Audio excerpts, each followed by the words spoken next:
Morning ಬೆಂಗಳೂರಿಗೆ ಸ್ವಾಗತ. ನಾನು ಅರವಿಂದ್ ಸೇತುರಾವ್. ಸಿಲಿಕಾನ್ ಸಿಟಿಯಲ್ಲಿ ನಿನ್ನೆ ತಡರಾತ್ರಿ ವರುಣರಾಯ ತಂಪೆರೆದಿದ್ದಾನೆ. ಸಾಕಷ್ಟು ಮಳೆ ಬಂದಿದೆ. ಹಲವಾರು ಪ್ರದೇಶದಲ್ಲಿ ಗುಡುಗು ಮಿಂಚು ಸಹಿತ ನಗರದ ಅನೇಕ ಕಡೆ ಸಾಧಾರಣ ಮಳೆಯಾಗಿದೆ. Rajajinagar, Mahalakshmi layout, Malleshwaram, Seshadripuram, Basaveshwara Nagar, Majestic, Magadi road, Vijayanagara, Chickpet ಸೇರಿದಂತೆ ಹಲವೆಡೆ ಮಳೆಯಾಗಿದೆ. ಮುಂದಿನ 3 ಗಂಟೆಗಳು ನಗರದ ಅನೇಕ ಕಡೆ ಮಳೆಯ ಅಬ್ಬರದ ಮುನ್ಸೂಚನೆ ಕೂಡ ನೀಡಲಾಗಿದೆ. ನಿನ್ನೆ ಒಂದು ದಿನ ನಗರದಲ್ಲಿ ಬಿಡುವು ಕೊಟ್ಟಿದ್ದ ಮಳೆರಾಯ ಮಧ್ಯರಾತ್ರಿ ಅಬ್ಬರಿಸಿದ್ದಾನೆ. ನಿನ್ನೆ ಬೆಳಗ್ಗೆ ಮಧ್ಯಾಹ್ನದಲ್ಲೇ ಮಳೆ ಬರುವಂತಹ ಎಲ್ಲ ಸಾಧ್ಯತೆಗಳು ಇತ್ತು.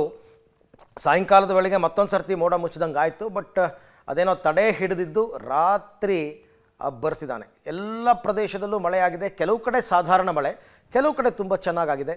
ಗುಡುಗು ಮಿಂಚು ಸಹಿತ, ಸಿಡಿಲು ಸಹಿತ ಮಳೆ ಕೆಲವು ಕಡೆ ಮಾತ್ರ.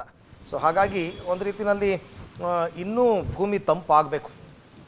ಏಕೆಂದರೆ ಕಳೆದ 2.5-3 ತಿಂಗಳು ಏನು ಭೂಮಿ ಕಾದಿತ್ತು, ನೀರು ಇಳಿದು ಇಳಿದು ಇಳಿದು ಭೂಮಿ ತಂಪಾಗಬೇಕು. ಆನಂತರ ಸ್ವಲ್ಪ ಸೆಕೆ ಕಡಿಮೆ ಆಗುತ್ತೆ. ಈಗಲೂ ಕೂಡ ಸೆಕೆ ಇದ್ದೇ ಇರುತ್ತೆ ಮನೆಯಲ್ಲಿ.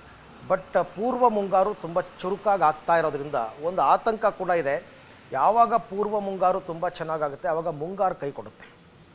ಸೊ ಹಾಗಾಗಿ ಇವಾಗ ಮುಂಗಾರೇ ಮುಖ್ಯ ನಮಗೆ. ಯಾಕೆಂದರೆ ಡ್ಯಾಮ್ಗಳೆಲ್ಲ ತುಂಬುವಂಥದ್ದು ಮುಂಗಾರಿನಲ್ಲೇ. ಎರಡೂ ಚೆನ್ನಾಗಾದರೆ ಒಳ್ಳೆಯದು. ಯಾಕೆಂದರೆ ಕಳೆದ ವರ್ಷ ಬರಗಾಲ, ತೀವ್ರ ಬರಗಾಲ ಉಂಟಾಗಿತ್ತು.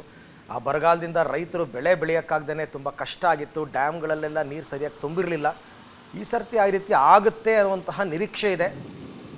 ನೋಡೋಣ. ಬಟ್ ಬೆಂಗಳೂರಿನಲ್ಲಂತೂ ಚೆನ್ನಾಗಿ ಆಗ್ತಾ ಇದೆ. ಬೆಂಗಳೂರಿನಲ್ಲೂ ಭೂಮಿ ತಂಪಾಗಬೇಕು, ಜೊತೆಗೆ ಗ್ರಾಮೀಣ ಪ್ರದೇಶದಲ್ಲೂ ಕೂಡ ಮಳೆ ತಂಪಾಗಬೇಕು.